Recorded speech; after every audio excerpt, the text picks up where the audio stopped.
That night, he lay next to his wife. She was still there, but she no longer reached out to him. There was no argument, no breakup. Just, she no longer rested her hand on his chest each evening. No longer leaned her head on his shoulder while watching TV. No longer laughed at his old jokes. Then, one Sunday morning, he made coffee as usual, placed her cup on the table. She looked up, gave him a polite nod, like a courteous guest. No affectionate glance, no familiar smile. Just two people living under the same roof who had forgotten how to touch each other. And the scariest thing wasn't that she stopped loving him. It was that he didn't realize when love began to disappear. He wasn't cheating. He still took care of the family. But somehow, she slipped away from his embrace, gently, silently, without warning. And he wondered, what did I do wrong? Or more accurately, what did I fail to do that I should have done long ago? If you've ever felt that way, if the woman who once warmed your heart now feels like a distant shadow at the other end of the bed, this video is for you. Because maybe she hasn't stopped loving. She's just protecting her heart from the unintentional distance you didn't notice. There's one thing many men don't realize. Women don't withdraw with shouts. They withdraw through silence. There's no clear warning, no "we need to talk." It's just that one day, she stops sharing her small daily stories with you, stops brushing your shoulder in passing, stops looking bright when you walk in. And men, we're trained to fix things. So when intimacy disappears, we think we should do something. Are you tired? Let me take you out to eat. Want me to redo the garden for you? But women, they don't want to be fixed. They want to be felt. They don't need you to be perfect. They just need to feel seen, understood, loved without having to try. If for years you've been enough, providing and busy, but lacking true presence, she starts to pull back from the inside, like a snail retreating, not from hatred, but from fear. For a man, distance is silence. But for a woman, real distance is when emotions go unanswered. You can lie next to her every night, but her heart is elsewhere now, in a place without expectations, disappointment, or a sense of being forgotten. And the heartbreaking truth is, you won't notice this until it's too late. Not because you're bad, but because you don't know the language she's using to silently call for help. Do you want to recognize the exact signs she's closing off? Do you want to learn how to open her heart again? Not with words, but with genuine emotional connection. Keep watching. In the next section, I'll share a story every mature man needs to hear at least once in his life. Paul, 58, appears to be what many would call a responsible man, hardworking, devoted to his family, never shortchanging his wife or kids. But he failed to notice one thing, that his wife had quietly stopped waiting to be loved long ago. They were once inseparable. Marlene, his wife, cooked dinner every night and never forgot the smallest anniversaries. He usually responded with, "Yeah, thanks," then went right back to his laptop screen. No malice, just work, life, fatigue, routine. Then intimacy disappeared.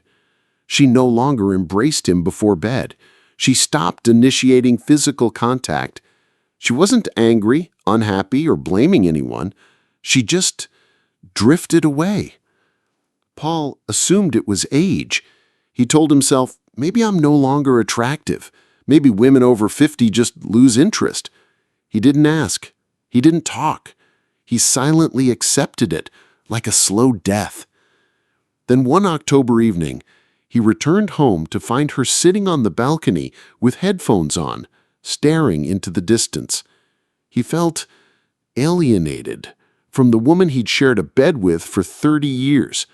For the first time in a long while, he sat down beside her, not to say something smart, but just to be there. Then he asked, voice quiet, almost trembling, "What did I do that made you not want to be close to me anymore?" She removed her headphones. Silence. Then she said words he'd never forget. "It's not that you did something wrong. It's because you stopped doing anything. I feel like I'm living next to a shadow, always there, yet you never really see me." Paul was stunned. He replayed all the times he thought he'd been good enough, paying bills, working hard, causing no trouble. But never once had he thought, being good enough doesn't mean being close enough. That moment became his turning point. Not because Marlene criticized him, but because for the first time he realized she had been lonely within that love for a very long time. From that day, Paul changed. No drama, no grand gestures. He started sitting beside her every morning for just 5 minutes, listening to her chatter. He placed his hand on her shoulder while she cooked, not expecting anything, only to say, "I see you." And he listened with his eyes, with thoughtful silence, as though learning her heart's language all over again. 3 months later, Marlene embraced him one morning and said for the first time in years, "I didn't know I could feel so close to you again." If you are Paul, or once were Paul, don't wait until she sits alone on the balcony with empty eyes and music in her ears, because by then, it's not that she doesn't love you anymore. It's that she doesn't know what reason she has left to keep waiting to be loved. If you've noticed your wife growing distant, quiet, detached, you might think she's changed. But the truth is, she's been hurt for too long without knowing how to express it. Women differ from men in this way. They don't leave through overt actions. They leave through withheld emotions. By age 50, a man may seek peace and stability. A woman, however, often craves deeper emotional connection. As children grow up and responsibilities lessen, what remains between partners is true presence. If for years you've been physically present but emotionally absent, her heart will retreat bit by bit. Women don't withdraw because they're angry. They withdraw because they're exhausted. Exhausted from always initiating conversation, reigniting closeness, and maintaining intimacy. When she feels she's the only one trying, you'll lose her, silently. You may be home every night. You may say, "Yeah, I hear you," when she speaks, but if your eyes are glued to your phone, your mind elsewhere, to her, you're already gone, even if you're in the room. Women live by feelings. They don't need to hear, "I love you" every day, but they do need to feel that you care, through genuine eyes, gentle gestures, soft tone. If she stops feeling that, she will choose silence, withdrawal, and distance. You may think she no longer wants intimacy. No, she still does, but only when she feels safe to close her heart. Emotional safety isn't found in gifts or fancy dinners. It's found in something much simpler. Do you honestly see her, or just live alongside her out of routine? When women close off, they don't storm out. They pull back like a tide, leaving you unaware of exactly when she slipped away. Then later, you'll find yourself wishing, "How I wish I'd noticed sooner." After the night, Paul asked, "What did I do to make you not want to be close to me anymore?" Nothing changed overnight. There were no tears of reconciliation, no movie-style dramatic embrace, just a quiet truth that woke him from a deep sleep. He had never truly been there in their marriage. The next morning, Paul didn't start with an apology. He simply sat beside her, drank coffee, no phone, no small talk, no explanations. He just sat there, as if to say, "I'm relearning how to be present with you." On the third day, she asked, "Why aren't you saying anything?" He answered, "I realized you said too much all these years, and I only listened just enough to reply, not enough to understand." Paul began changing how he communicated. No reflexive reactions when she complained. No, "but I didn't mean it that way," defenses. He simply looked into her eyes, nodded, and said, "I understand how you feel." No reaction, no justification, no redirecting the story to himself. And the strange thing was, as he stopped trying to fix things, she started letting her heart open again. She spoke more. She shared small hurts that he had once dismissed as nothing. She reached out and placed her hand on his, testing the feeling of safety again. Paul realized what she needed wasn't more effort. It was my presence, deep, genuine, so she could feel loved again without having to reach for it. And that's when everything began to change.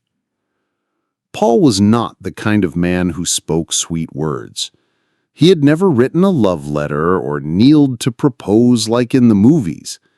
But at the moment when his marriage was slipping through his fingers, he understood he couldn't continue living beside that woman while being distant as two different worlds. So he didn't start with any grand changes. No buying flowers, no buying a ring, no writing long statuses. What he began again was presence. But not the kind of presence that comes from obligation. It was the kind deep enough for her to feel safe stepping out of her defensive shell. Paul remembers the first time he tried asking his wife something he had never had the courage to ask before. It wasn't the kind of question meant for interrogation or pulling her out of silence. Instead, it was a very gentle question. "Is there something you've always wanted to tell me but never felt comfortable doing so?" She didn't answer immediately, but her eyes changed, as if she had received an invitation, not to argue, but to be understood. And then gradually, she began to speak, not much, but sincerely. Things she thought had fallen asleep inside her suddenly emerged. Not angry, not resentful, just small wounds that had quietly built up over the years. Paul realized something important. Sometimes the only thing preventing a woman from opening her heart is the fear of rejection. So he learned not to interrupt, not to correct, not to rush to reassure. He simply listened, with his eyes, with patient silence, and with gratitude that she was finally giving him a chance. Not stopping there, Paul understood that sometimes words are superfluous. One evening, his wife told him about meeting an old friend at the market. Previously, he would only respond with a vague "uh-huh" or change the subject. But this time, he looked into her eyes, genuinely listened. When she paused, he simply said, "Go on, I'm listening."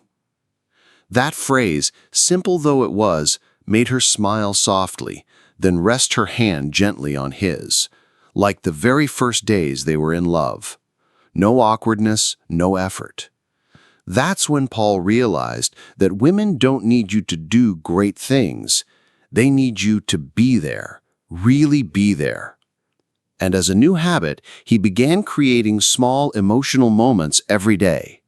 No planning required, just sensitivity. One morning, he brewed her favorite cup of tea and placed it beside the book she was reading. One afternoon, he scribbled a note. "Thank you for still being patient with a man slow to understand like me."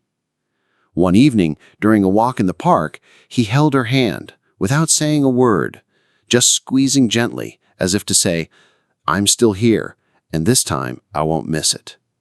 The strange thing was, the less he spoke, the fewer expectations he held, the more proactive she became. She shared more stories, she touched him more often. And one night, while he was doing the dishes after dinner, she wrapped her arms around him from behind, so quietly, so warmly, that he could hardly breathe. It turns out that to love the woman who has been right by your side, you don't need to begin with an apology or an expensive couples counselor. You just need to take one step back, not to retreat, but to open a space for her to step forward in safety and freedom. Paul didn't change who he was. He only shed the layers of unconscious defenses he had accumulated over the years. And for the first time in many years, he fell in love again, not with a different woman, but with the emotional intimacy that had once been forgotten between them.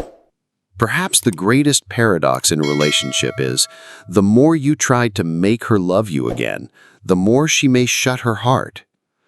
But when you let go of the need to be loved and replace it with unconditional presence, love returns, quietly yet resiliently. Paul once thought he needed to do something truly extraordinary to save his marriage. But in truth, their healing journey began the day he stopped trying. No longer trying to say the perfect words. No longer trying to fix things. No longer trying to make it happen.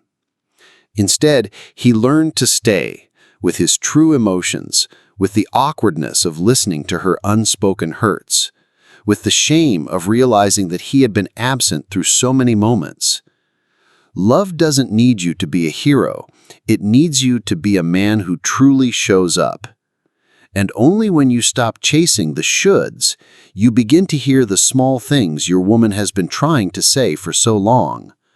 I only want to be seen, to be understood, not fixed. I just want you by my side. If you've ever experienced the feeling of her turning away each night, or the familiar touch suddenly disappearing, remember, sometimes it's not that you've lost her, but that you've lost yourself in the roles of husband and provider, forgetting how to be a true partner. And if today you start with just one thing, sit beside her without asking, without speaking, just to let her know she is not alone, then maybe you've already taken the first step, because the journey back never begins with a loud call. It begins with a silence warm enough for her to dare coming back.